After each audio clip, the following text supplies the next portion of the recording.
The roast chicken was dry, overcooked like always, but nobody dared mention it. They laughed through mouthfuls, clinking glasses, passing dishes hand to hand in a rhythm that looked like warmth from the outside. I sat quietly at the far end of the table, a cracked porcelain plate in front of me. Empty. I didn't ask for food, didn't reach for anything. No one offered. My mother made a fuss about the gravy, refilling Roger's glass before he even noticed it was low. "You always know just how to season things," she said, voice a little too high, too bright. Roger chuckled, mouth half full, his elbow knocking into Sarah as he reached for the potatoes. "That's 'cause I've got the taste buds of a king," he said, and everyone laughed. I didn't. He caught my eye for half a second, that smirk pulling at the corner of his face like it always had when no one was watching. And just as fast, he looked away. Mark asked Roger about the garage-some engine they'd been working on together, and Roger launched into a story about torque, horsepower, something technical. I wasn't listening. I watched as my mother passed him a second helping, scraped from the pan like it was owed. He had seconds. I hadn't had a bite. My stomach growled once, quiet enough to ignore. I ignored it. I'd gotten good at that. Good at not needing. Sarah glanced at me when she thought no one else was looking, then dropped her gaze to her plate. She hadn't said a word to me since I arrived. I reached for my water, sipped slowly. The glass trembled just slightly in my hand. No one noticed. Or maybe they did, and pretended not to. That was the family way. Pretend hard enough, and eventually, the lies start sounding like truth. Roger wiped his mouth with a napkin and leaned back, satisfied. "Nothing like a full table," he said. My mother smiled, a deep, hollow thing that didn't reach her eyes. "We're lucky to have you," she replied. I looked down at the untouched plate in front of me, then around the table at the people who had stopped seeing me a long time ago. They watched me starve, I thought, while feeding the man who hurt me. I was 10 the first time I realized they didn't see me. We were sitting around this same table, different food, same rules. Roger talked, and everyone else listened. I'd reached for the butter dish and knocked over my glass milk everywhere. He didn't yell. Not right away. He stood up slowly, took my arm, and led me to the garage. No one followed. No one asked questions when I came back 20 minutes later with red eyes and a sleeve wet from my face. My mother handed me a towel, told me to be more careful next time, and kept eating. That night I went to bed without dinner. I told myself I wasn't hungry. By the time I was 13, I'd learned how to keep quiet. Roger didn't like noise, especially not from me. I'd skip meals just to avoid sitting at that table. Sometimes, I'd sneak out back with a granola bar, chew it slowly in the dark. There was something easier about the silence out there. It didn't demand anything from me. Holidays were the worst. That's when the pretending got theatrical. Roger would carve the turkey like a proud patriarch. My mother would tell stories about what a blessing he was. Sarah and Mark would smile too wide. I'd nod along, the invisible extra chair they forgot to set a place for. Once, Sarah told me I was being dramatic. "He's strict, not mean," she whispered after a fight. "You just take things too seriously." I didn't answer. What was the point? But it wasn't just the food. It was the way they looked through me. The way Roger's hand would land too firm on my shoulder and no one said a word. The way my mother never asked where my bruises came from but always reminded me to thank him for driving me to school. I used to think if I was just better, quieter, smaller, they'd notice. They never did. They only noticed when I wasn't useful. I learned to live with the hunger. Not just the kind that twisted in my stomach, but the kind that curled deep in my chest, empty and aching. Hungry for safety, for dignity, for someone to say, "This isn't right." No one ever did, so I stopped waiting. It was the summer I turned 9. My father had been dead 2 years by then, long enough that his face in photos looked more like a story than a person. My mother met Roger through someone from church. He owned a small construction business, called everyone Bud, and wore button-ups with the sleeves always rolled too high. People said he was solid, a good man, a real provider. That was the word she used when she moved him into the house, like it was a favor to us. At first, he was just loud. Loud footsteps, loud opinions, loud praise when Mark fixed the mower or Sarah brought home a good grade. He'd ruffle my hair when people were watching, call me champ, and I'd flinch without meaning to. No one noticed, or they pretended not to. The first time it happened, I was in the hallway. It was late.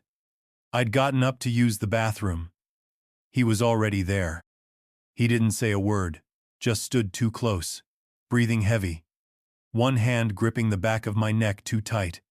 He called it teaching me respect. I didn't tell my mom right away, I didn't know how. I was 9, but I wrote it down. In a notebook I hid under my mattress. It was the only place I could say what I felt without having it used against me. When I finally told her weeks later, voice shaking, hands clenched so tight my knuckles hurt, she went quiet. Didn't ask questions. Didn't cry. She just stared past me and said, "You must have misunderstood. Roger would never do something like that." Then she told me not to mention it again. It could ruin everything. Mark called me a liar that night. Sarah wouldn't meet my eyes for a week. I learned something important, then truth has no home where denial lives. After that, I stopped speaking unless spoken to. Stopped expecting protection. I buried the notebook deeper in the drawer and learned to watch from the corners. That was the beginning. Not just of what Roger did, but of what everyone else refused to see. It was unspoken at first, just a change in atmosphere. A tightening. A coldness behind my mother's eyes that hadn't been there before. I became a problem. A disruption to the story she needed people to believe. Roger was her second chance. He had a mortgage, a pickup truck, a retirement account. What did I have? Just a voice she didn't want to hear. The morning after I told her, I found the notebook shredded in the trash. Pages torn into strips, stained with coffee grounds. I never asked how she found it. I already knew. That night at dinner, no one looked at me. Mark and Sarah talked about school. Roger complimented the roast. My mother smiled too brightly, said she was grateful for the stability we finally had. I sat through the whole thing like a shadow wearing clothes. Later, in the kitchen, she pulled me aside. Her voice was low but sharp. "We don't talk about that. Ever. Do you understand me?" I nodded. "He has done more for this family than anyone else ever will," she added. "Don't be ungrateful." And just like that, it was decided. Roger was the savior. I was the liar. At school, I stopped raising my hand. At home, I kept my door locked, even though it never seemed to matter. I became smaller on purpose. Invisible was safer than exposed. Outside the house, Roger was beloved. He sponsored the local Little League, donated lumber to the church, drove an old woman to her doctor appointments every Thursday. People waved when he passed by. The pastor called him salt of the earth. It made me feel like I was going crazy. The same hands that slammed me against the wall for leaving shoes out were the ones building ramps for disabled veterans. When I tried to speak to my teacher once, she blinked and said, "But your stepdad seems so kind." After that, I kept my mouth shut. Everyone had chosen the story they wanted. I learned to live in the margins, kept my grades just high enough to avoid questions, smiled when I had to, spoke only when it was safe. The house had rules. The biggest one? Whatever happens here stays here. And I obeyed. Until I didn't. I found my first escape in the library. It started with fiction paperbacks with cracked spines and yellowed pages, but soon turned into something else. I began reading about evidence chains, criminal psychology, whistleblower cases. I didn't know what I was looking for exactly, just that it made me feel sane. In those quiet corners, away from Roger's voice and my mother's eyes, I felt something close to control. At school, I stayed late whenever I could. Joined the photography club because no one else wanted to lug gear around after hours. The advisor gave me an old DSLR and told me to practice. I did. Every chance I got. I photographed empty hallways, broken lockers, shadows falling across gymnasium floors. Nothing special, but it was mine.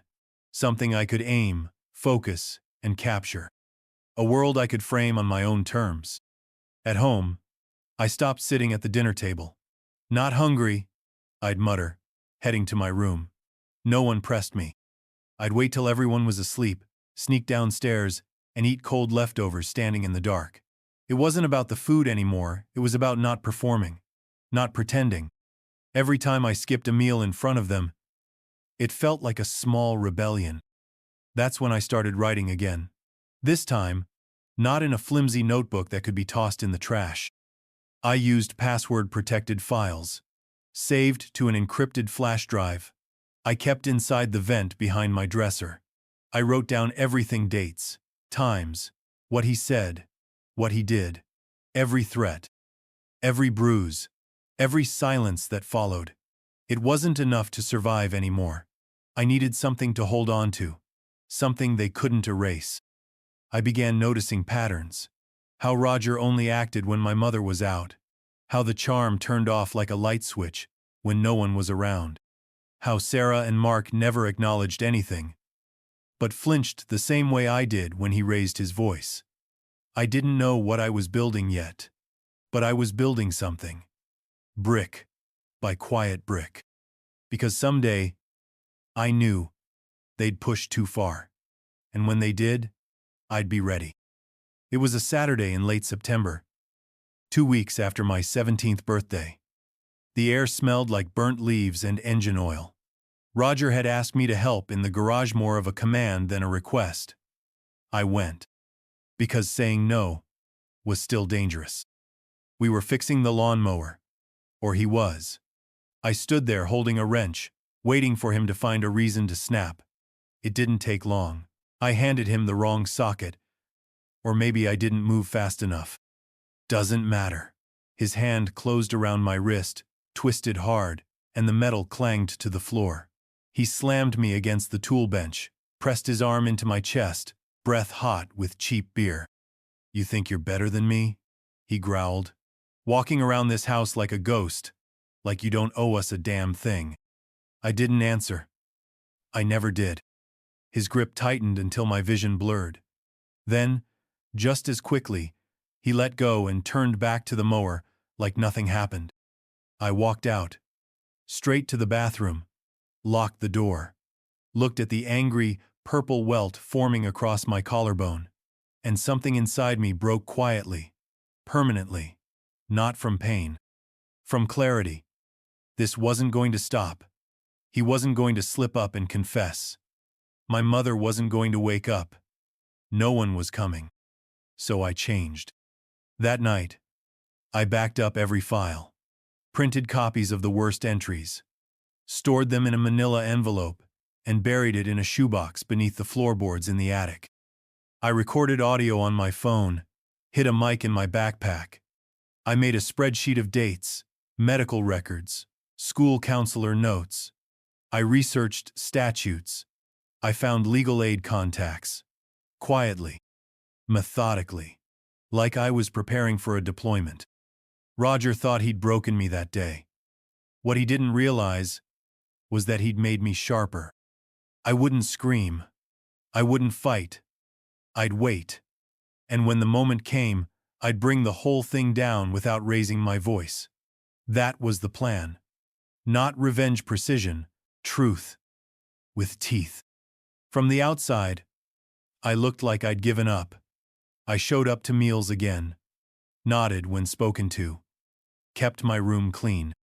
Roger made some half-joke about me finally shaping up, and my mother smiled like her silent prayers had been answered. They thought the fight had left me. What they didn't know was I'd just stopped wasting it on them. I became two versions of myself. One they could control. One they couldn't touch. At school, I stayed in the computer lab long after the bell rang. Said I was helping the tech club. No one questioned it. Mr. Callahan, the advisor, noticed I was different. Not in a dramatic way, just quieter. More focused. One afternoon, While I was working on a spreadsheet of made-up inventory for an assignment, he sat beside me and asked, "You ever think about studying cybersecurity?" I didn't answer right away, but he kept talking, told me about scholarships, programs, people who turned quiet skills into power. He didn't pry, just planted a seed. That was all I needed. I learned fast. How to encrypt files, how to scrub metadata, how to hide backups inside backups. I built an entire archive of evidence, audio clips of Roger's threats, photos of bruises I took in the bathroom mirror, screenshots of texts he'd sent me when drunk. I kept the originals on a drive hidden in a gutted speaker under my bed, mirrors on cloud storage under a fake name, physical copies in a sealed envelope taped under a loose ceiling tile at school. If they ever found one, it wouldn't matter. There were always more. Mr. Callahan became more than a teacher. He was an anchor. Someone who saw me without asking for the whole story. He once told me, "The best systems are the ones that go unnoticed until they need to be." I think he knew more than he said, maybe not the details, but enough to understand I wasn't building school projects. At home, I played dumb, ate my dinner, took out the trash, said yes sir and thanks when Roger tossed me cash for gas. But in my room, behind a locked door, I was building a case. Not for sympathy, for justice. Quiet, exact, undeniable. The gymnasium smelled like sweat, cologne, and borrowed pride. Hundreds of folding chairs lined the floor, decorated in blue and gold ribbons. Everyone pretending this was the beginning of something instead of just the end of something else. I wore the cap and gown like armor. The tassel scratched my cheek every time I turned my head. I didn't care. My family sat in the fourth row. My mother beamed like she hadn't spent the last year pretending not to notice the bruises. Sarah took selfies with Mark. Roger clapped slow and loud when my name was called, like he deserved credit for my diploma. I walked across the stage, took the paper, smiled at the camera. Didn't look at any of them. After the ceremony, there were hugs, pictures, congratulatory lies. "We're proud of you, son," Roger said, hand gripping my shoulder just a little too tightly. I nodded, didn't flinch, didn't speak. Then came the speech. Roger had somehow been asked to say a few words as a parent of one of our graduates. He took the mic like he'd been waiting his whole life to be applauded. Talked about second chances, discipline, tough love. Said Michael had been a challenge, but he's become a man. Everyone laughed politely. I stood beside my mother, hands folded, expression blank. My fingers dug crescents into my palm. I didn't say anything, didn't walk out. That wasn't the time. Not yet. But something in me settled. A quiet certainty. They had no idea who I'd become. No idea what I'd built while they weren't looking. They thought this was the end of my story. They didn't know it was the beginning. The next morning, I woke early. Put on jeans and a black hoodie. Took the flash drive from the speaker, the envelope from the ceiling tile at school, the cloud login printed in code and taped inside my wallet. I packed everything into a backpack and locked my bedroom door behind me. Roger was in the kitchen when I passed. "First day of freedom, huh?" he said, flipping pancakes. I nodded, didn't answer. He smiled. "You'll be back for dinner, right?" I looked at him for half a second. "Eventually," I said, and walked out. I didn't start with the police. I started with someone who wouldn't throw it away. A local journalist named Marissa Neuensmall, paper, but tenacious. I'd read her coverage of a school board scandal the year before. She had a reputation for peeling back facades. I used a burner email, attached a PDF with redacted photos, a timeline of abuse, audio clips, and a message. "You don't know me, but this is real. If you dig, you'll find more." I clicked send from a library computer and walked out like nothing happened. That same day, I mailed a copy of the same evidence packet to a child advocacy nonprofit and left a flash drive labeled "For Your Safety Records" in the mailbox outside the sheriff's department. No return address. No signature. Just facts. But the real fire started when I handed the envelope to my mother. We were in the living room. She was folding laundry, humming softly to herself. I placed it on the coffee table and said, "Read it." She looked at it like it was a trap. "What is this?" she asked. "Proof," I said. "Of everything." She didn't touch it at first, just stared at me with something like fear, worse, recognition. When she finally opened it, her hands trembled. With each photo, each transcript, her face tightened. By the end, she wasn't crying. She wasn't angry. She was blank. "You've misunderstood," she said softly. He's not perfect, but this isn't Michael. He's your stepfather." I stood still. "No, he's your shield." She picked up the envelope, walked to the fireplace, and for a moment, I thought she might burn it. Instead, she set it down gently on the mantel and walked away. That night, Roger knocked on my door. Didn't wait to be let in. He was calm, quiet. "You've been saying things," he said, stepping inside. "Sending things." I didn't deny it. His smile didn't reach his eyes. "You want to play a man's game, Michael? You better be ready for the rules." I met his gaze. I wrote the rules. He didn't smile after that. It started small. Mark stopped answering my texts. Sarah untagged herself from every photo of us online. I got a call from Aunt Lorraine, her voice tight and careful. "Maybe don't do anything permanent, sweetheart. Think about your future." "I am," I said. "That's why I'm doing this." Word had spread fast. Roger's name was quietly pulled from a school board committee. A reporter had called the house asking for comment. Marissa must have taken the bait. I hadn't heard from her directly, but the silence was loud. Something was coming. My mother pretended it was business as usual. Kept making dinner.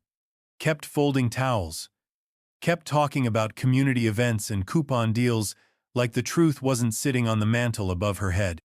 "You don't have to do this," she said one night, sliding a plate across the table toward me. "This doesn't help anyone." "It helps me," I replied. Roger had gone quieter. Not gentler, just more cautious. I could feel his control fraying at the edges.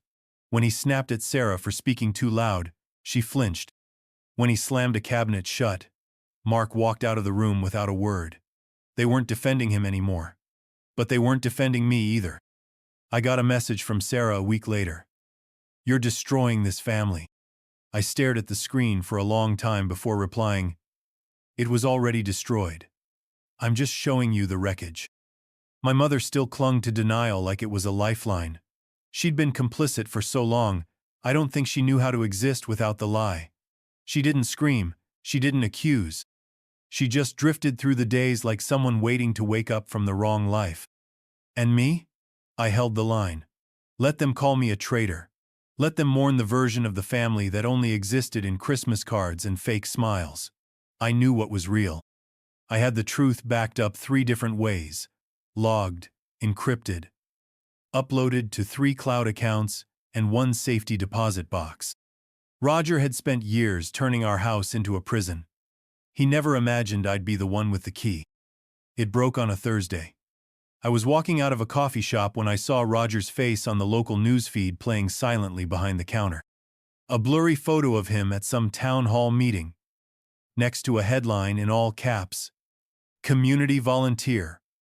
Under investigation for abuse allegations." I didn't stop walking, just pulled my hoodie up and kept going.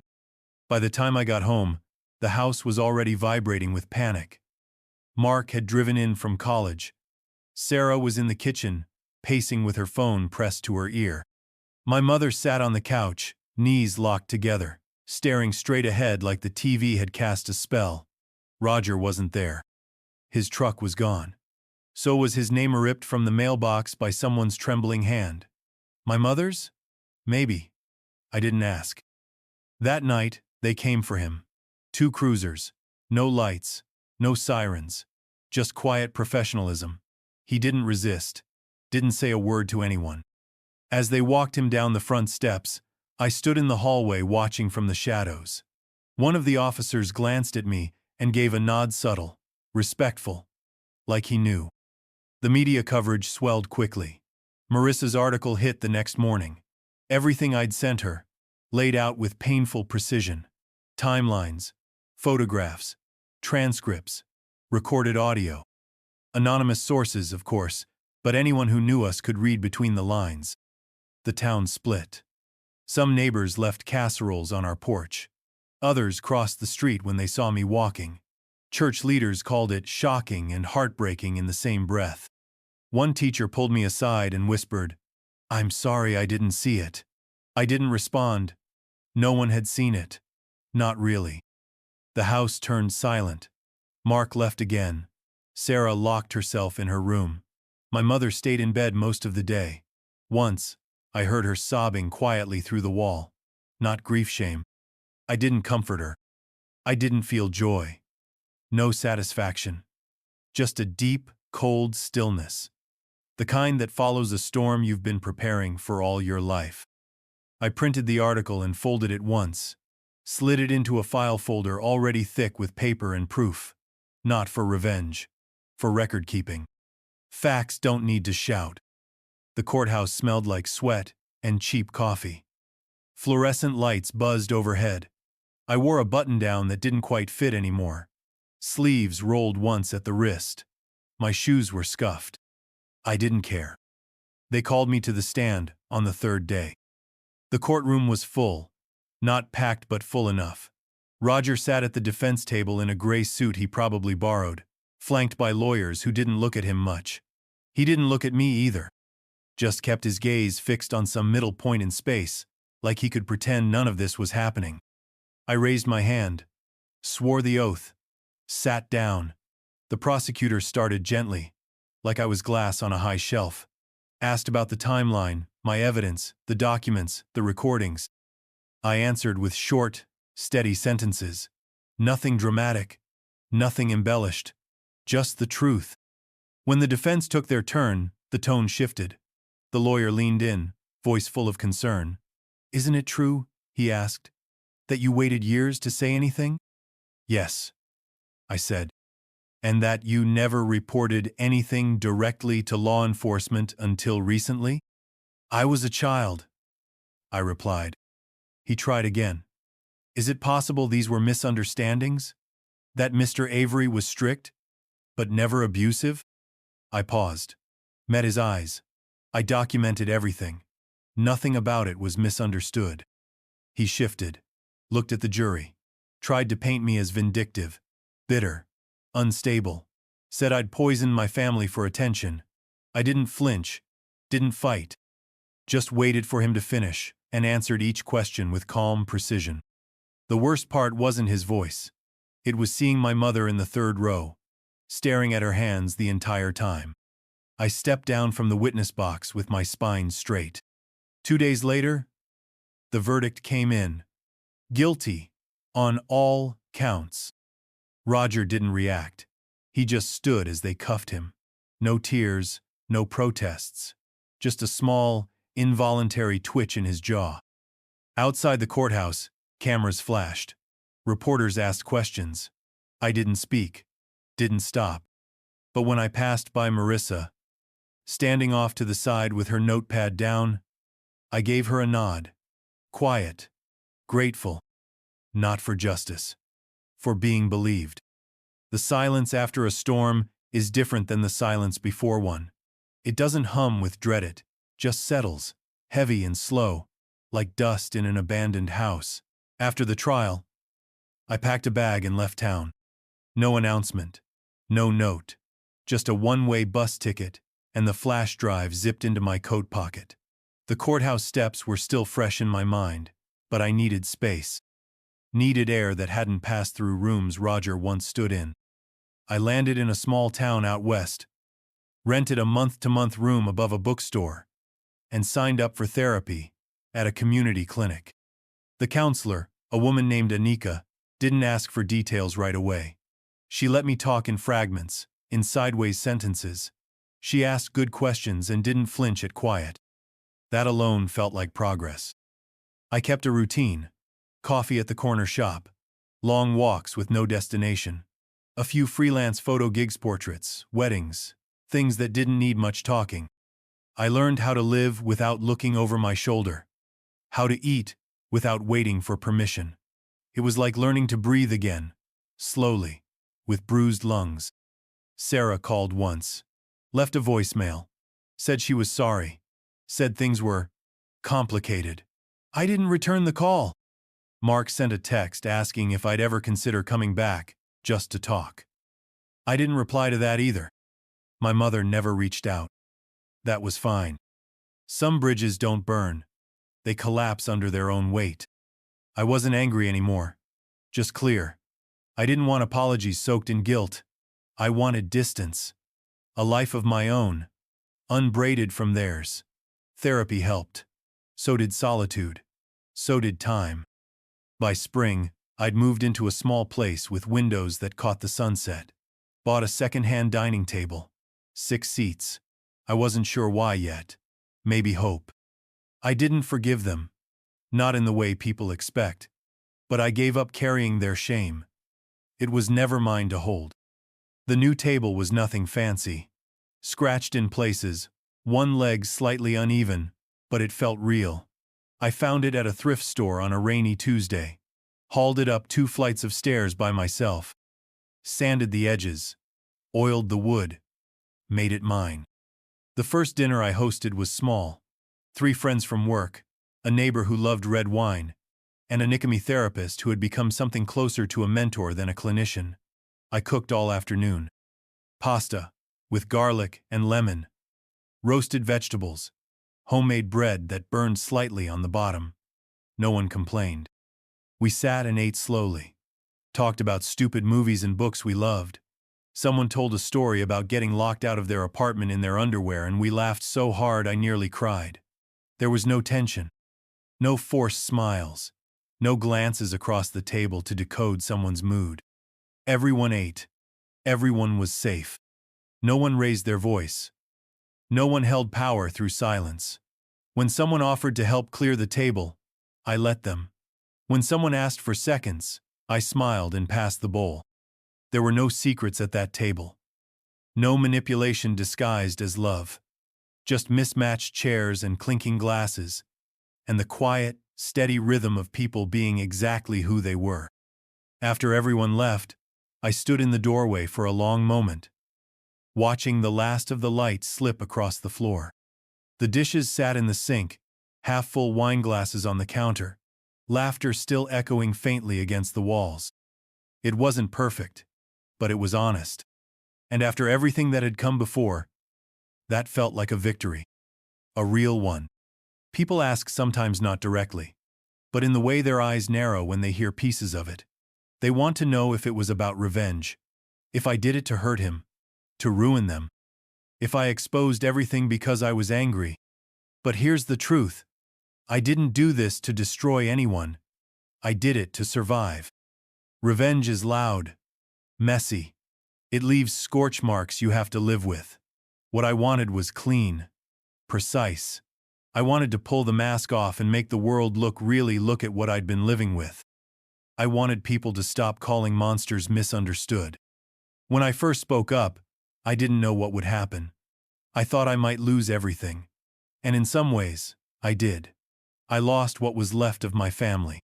I lost the version of the past that let me pretend it hadn't been that bad. I lost the silence that had kept me safely invisible. But I gained something better. I gained truth. I gained air. I could breathe without choking on it. I gained a life that belonged only to me. Now, when I wake up, I don't brace for footsteps in the hallway. I don't flinch when someone says my name in a certain tone. I eat dinner at a table I chose, with people I trust. I laugh. I rest. I build things, small things, real things. I still have the files. All of them. Not because I plan to use them again, but because they remind me of what it costs to be believed, and of how many others never are. This story, ugly as it is, has reached further than I imagined. After the trial, someone sent me a letter, a girl from 3 towns over, who said, "I thought I was alone, but reading about you gave me courage. I wrote her back, told her she wasn't alone, that she never had been. I didn't burn my old life down to make a point. I just stopped pretending I was okay, being starved at a table full of people feeding my abuser. They watched me starve. So I fed myself. And I made damn sure no one else would ever have to go hungry in silence again. This story was intense.